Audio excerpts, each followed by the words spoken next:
Chegamos ao Salmo de número 77, é um dos salmos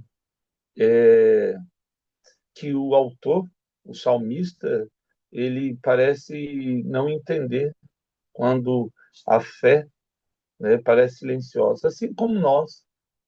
Então, quando nós queremos entender quando a fé parece silenciosa em nossas vidas, quando Deus não responde, esse é o salmo da nossa leitura.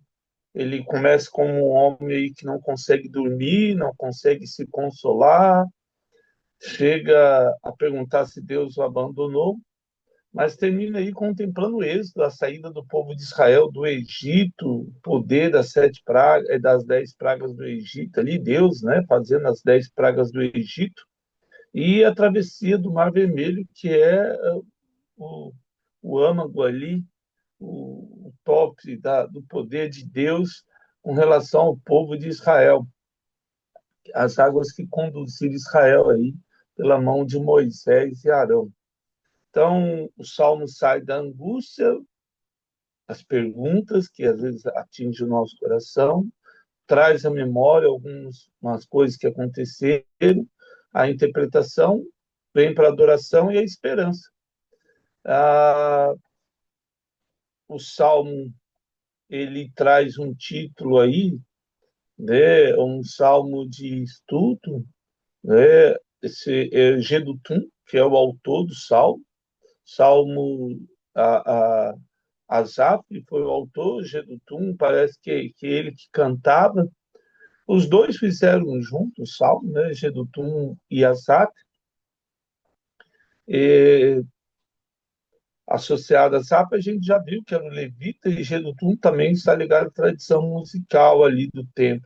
Talvez um maestro, alguém da mesma importância de Asaf aí. Né? Ah, esse traz sofrimento individual dentro da liturgia de Israel aí. O salmo ele começa do 1 ao 6 a crise, aí tem a questão do clamor, da insônia, as lágrimas, inquietação, capacidade de falar. A lembrança do passado, do versículo 7 a 10, as perguntas, né? Deus rejeitou para sempre, sua misericórdia acabou, sua promessa terminou, Deus esqueceu de ser compassivo, com sua mão mudou, do 11 ao 15, essas perguntas todas a gente vai falar sobre elas.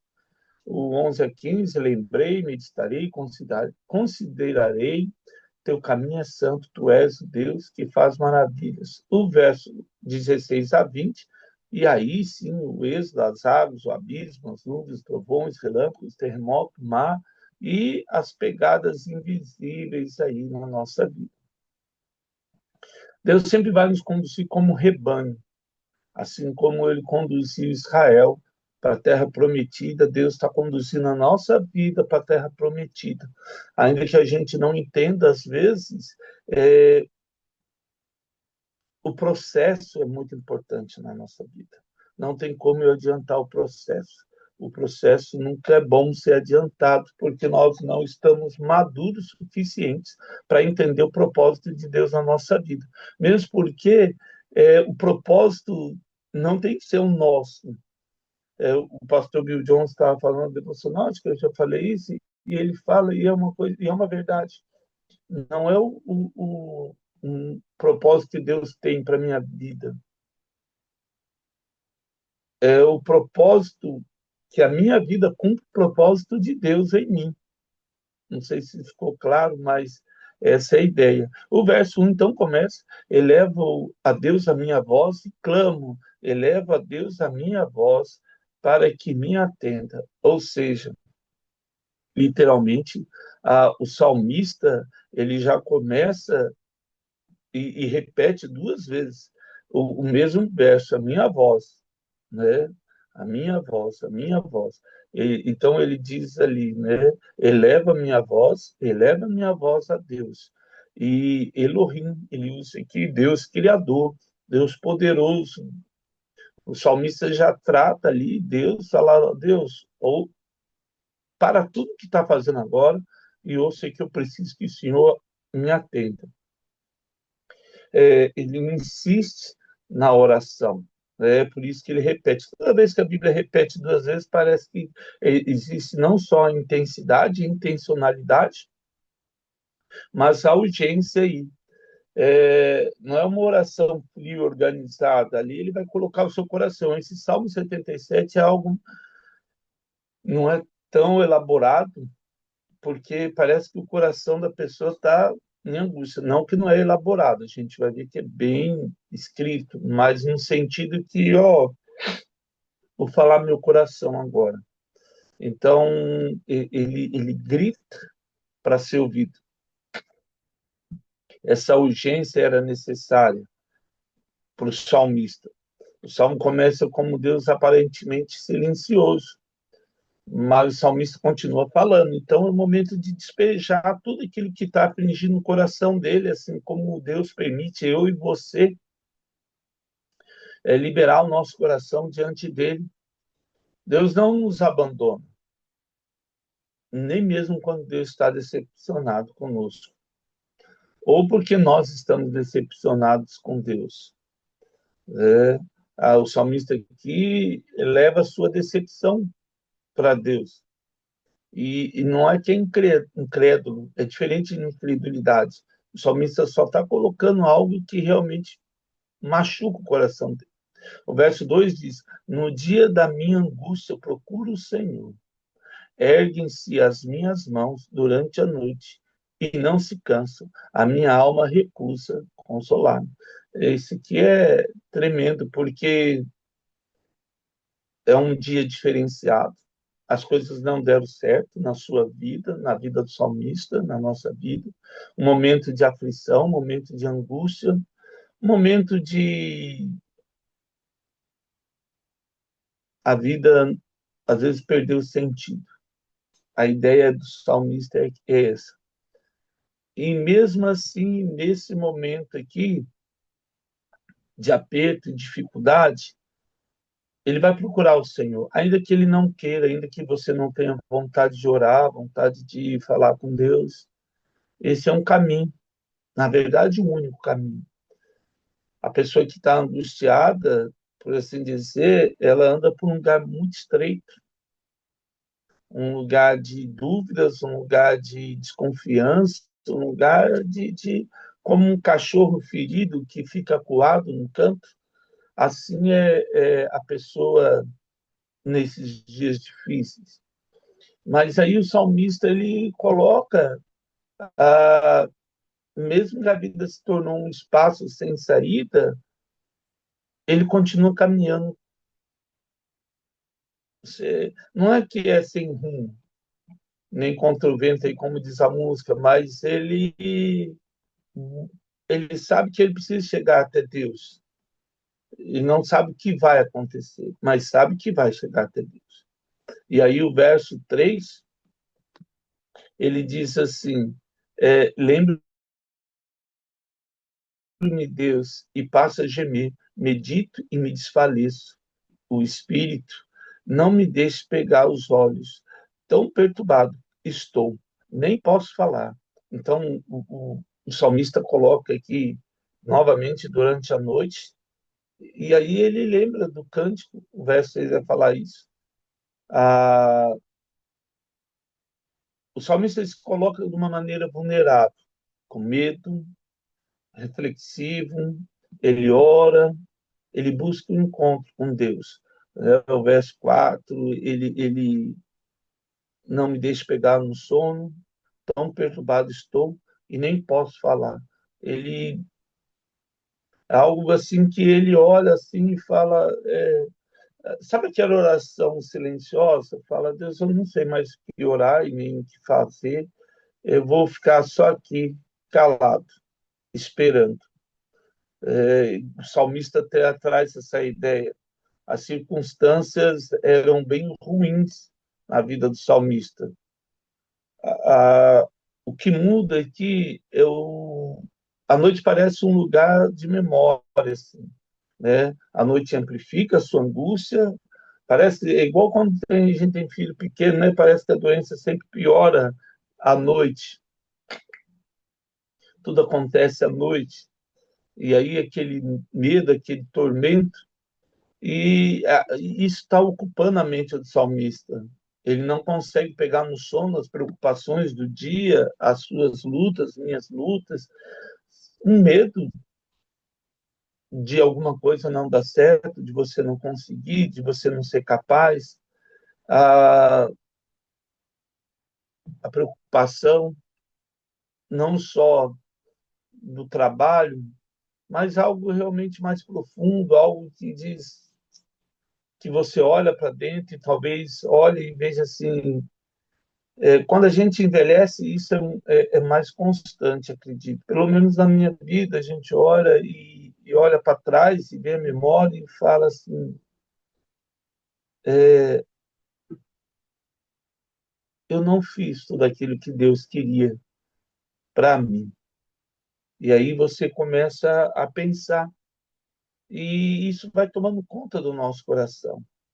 Aí você olha para os seus filhos, você olha para o seu lar, para a sua casa, para o seu casamento, para a sua vida profissional, para o seu ministério, e isso estava atingindo o coração, porque eles viram uma Israel desolada, tudo que o salmista esperava, que ele ia ser ele é um levita e ele ia adorar a Deus, estava ali, agora não tem mais nada disso.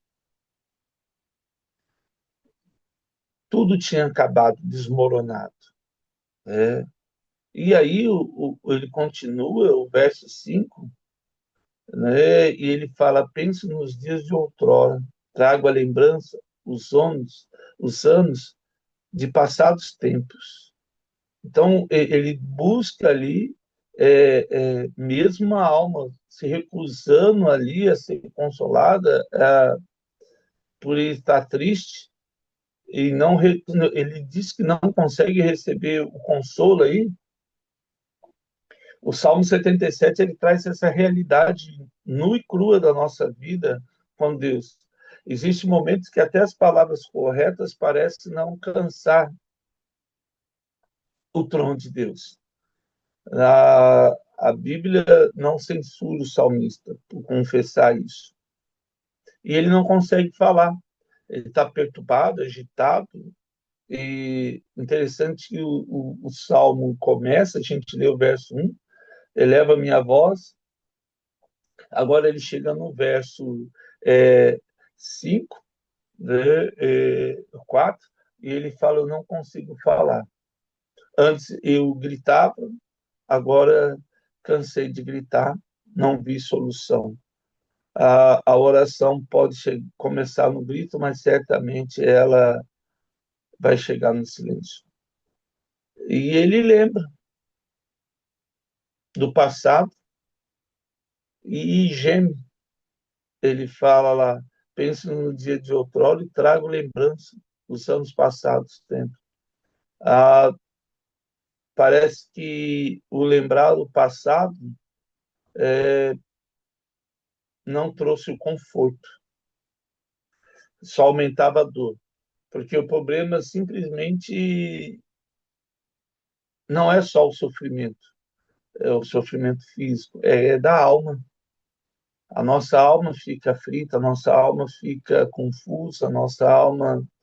Não é que a gente não sabe quem é Deus, não é isso, o salmista deixa claro que não é essa a questão, mas ele não vê aquilo que Deus pode fazer. Às vezes a gente não vê o que Deus pode fazer. Essa é a tensão do Salmo. O Salmo é muito tenso, muito traz essa ideia de abandono mesmo. Né? De noite indago no meu íntimo, o meu espírito escuta. Ou seja, ele busca, busca, busca e não encontra nada.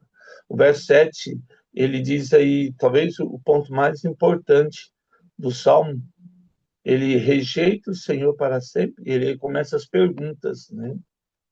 Acaso não torna a ser o seu propósito, assim, ele não se torna propício para nós?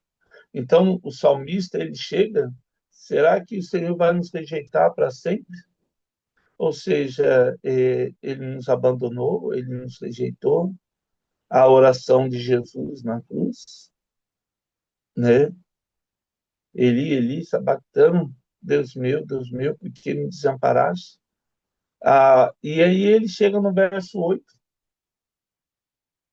cessou perpetuamente a sua graça. Aqui ele foi, tipo assim, acabou a graça de Deus, caducou a sua promessa para todas as gerações, as 1000 gerações lá de números, que Deus abençoe aqueles que eu amo, até 1000 gerações, acabou, chegou ali no fim. É como se o salmista dissesse: eu fui o último a ver a graça de Deus, ela não vai existir mais no futuro.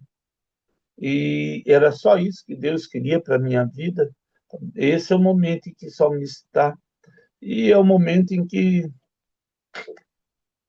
muitas vezes nós passamos por isso.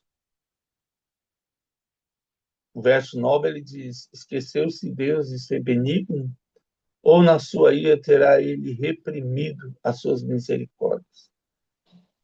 Bem assim, o salmista foi.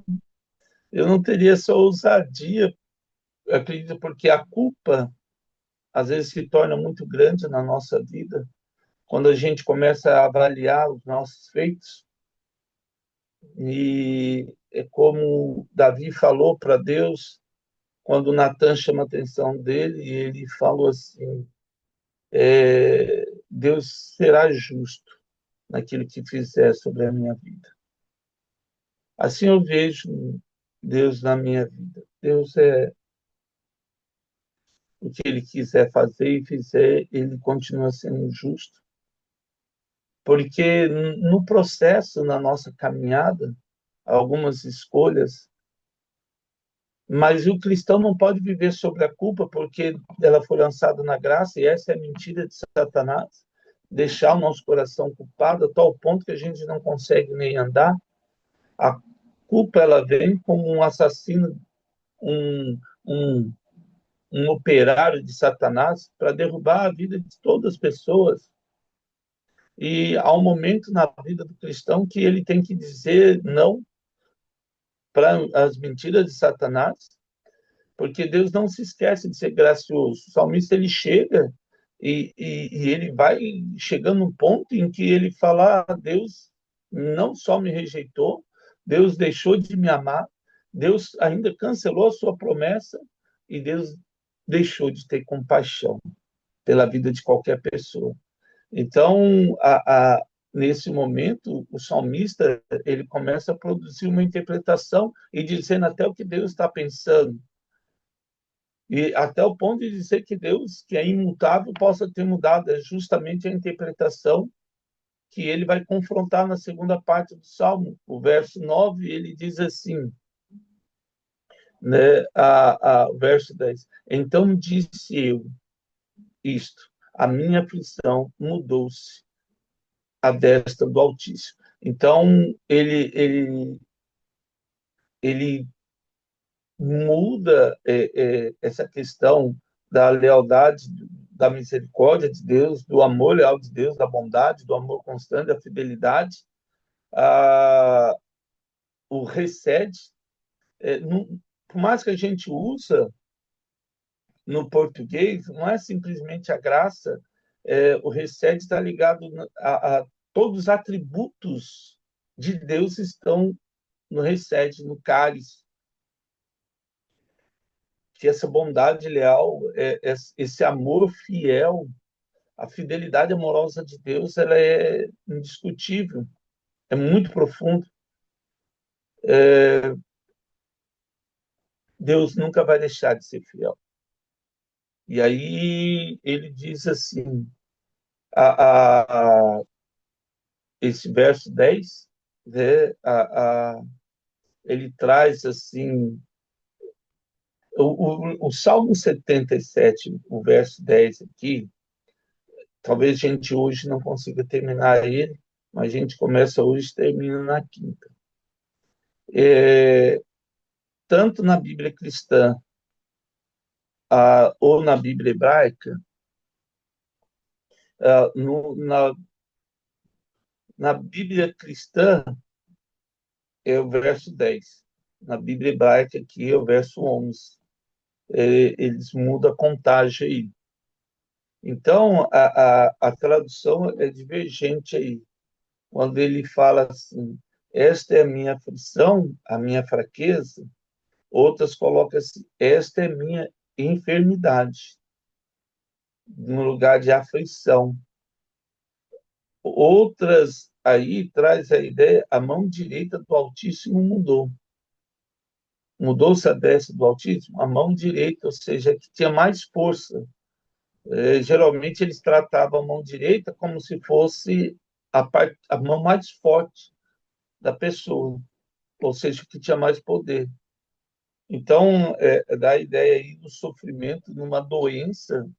Talvez Gedutum estava enfermo e Asaf faz essa oração com ele.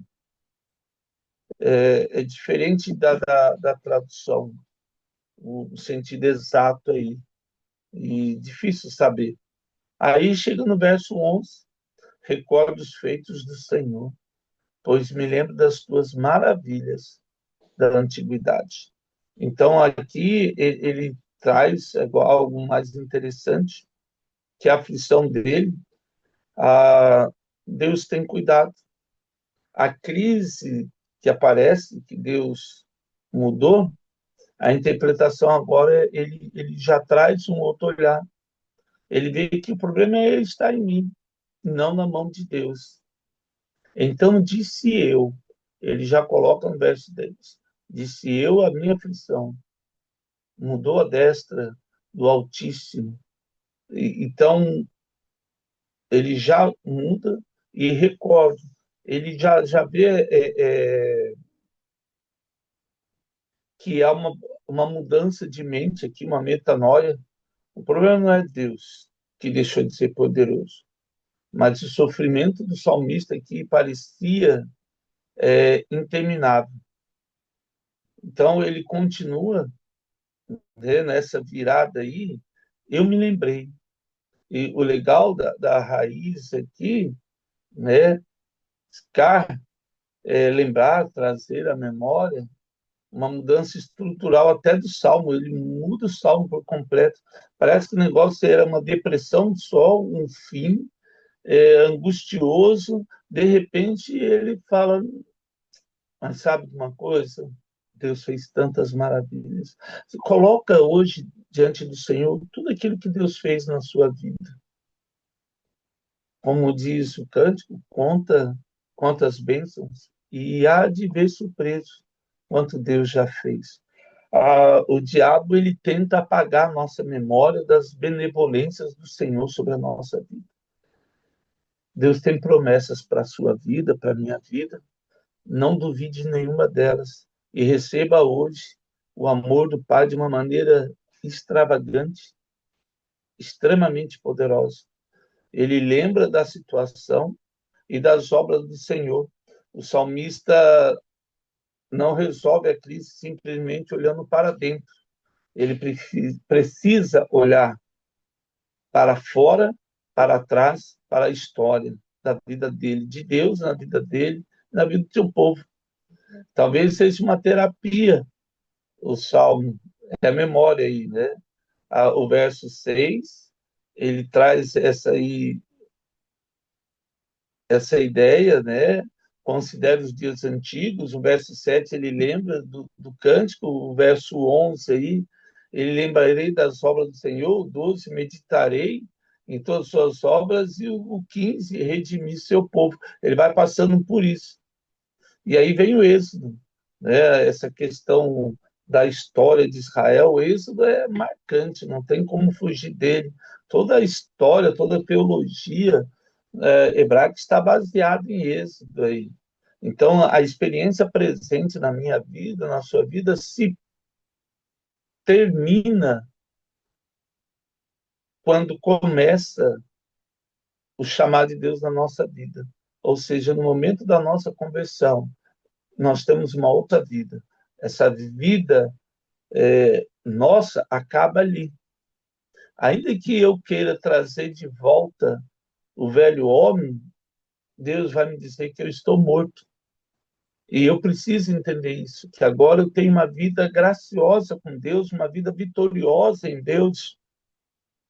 Nosso corpo demora para entender isso, nossa carne recusa essa verdade. E aí a gente tem que trazer de volta os milagres de Deus. E aí o 12, ele considera também as tuas obras todas, cogita os teus prodígios. Deus no santuário dele, e aí ele santo, separado, consagrado, ele traz essa ideia. Teu caminho é santo. E aí ele diz, o teu caminho, ó Deus, é de santidade. Que Deus é tão grande como nosso Deus, que Deus existe, que é maior do que Yahvé, Adonai e Yeshua. Não tem um Deus como nosso Deus. A fé não necessariamente termina aí todas as perguntas que o salmista fez, mas ela termina na afirmação de quem é Deus. Eu posso não ter todas as respostas na minha vida, na sua vida, mas eu sei quem é Deus. Deus é imutável, Deus não falha, Deus não esquece, Deus não deixa um aflito desamparado. Quem é tão grande como Deus? Não existe ninguém. Ah, Deus é o Supremo. É uma pergunta retórica, lógico, que o salmista faz. As perguntas nascidas da angústia, quando ele fala Deus me abandonou, mas a pergunta nascida da fé, ele faz assim como Davi, quem é tão grande como Deus? Essas são as perguntas nascidas da fé, que Deus não pode ser afrontado, confrontado. O Salmo pode não eliminar as perguntas, mas ele muda a direção das perguntas. E aí ele continua, né? E ele fala, o verso 16 aí, considero também as tuas obras e cogito os teus propósitos. Aí, quem és como Deus? E o verso 14, tu é o Deus que opera maravilhas, e entre os povos tem feito notório o teu poder. Eu queria parar aqui, porque amanhã a gente continua no verso 14, para a gente. Mas grave isso aí, né? Ele fala: Tu és o Deus que opera maravilhas, e entre os povos tem feito notório o seu poder. Que nesse dia, toda angústia no seu coração, no meu coração, tudo aquilo que o inimigo sopra, um assassino que quer roubar sonhos, matar o seu futuro, destruir a sua alegria, hoje esteja derrotado em nome de Jesus, para que você viva todos os sonhos do Senhor, viva toda a alegria do poder do Espírito Santo, viva toda a certeza de um Pai amoroso, um Pai que te ama, um Pai que nunca esqueceu de você, um Deus supremo, um Deus grandioso, um Deus que anula todos os dados inflamados do inimigo na nossa vida e nos dá a vitória. Não porque somos alguém ou temos o poder ou alguma coisa, mas porque Deus é soberano e ele não pode mudar. Ele é graça, misericórdia e compaixão. Ele que nos perdoa e nos leva para junto da sua destra fiel, por meio da cruz de Jesus. Amém. Amados, que honra estarmos juntos e ler um salmo tão tremendo assim, poderoso, logo de manhã. Que Deus ricamente abençoe as nossas vidas nesse dia ensolarado de inverno e possamos viver todos os sonhos do Senhor nesse dia, em nome de Jesus. Amém.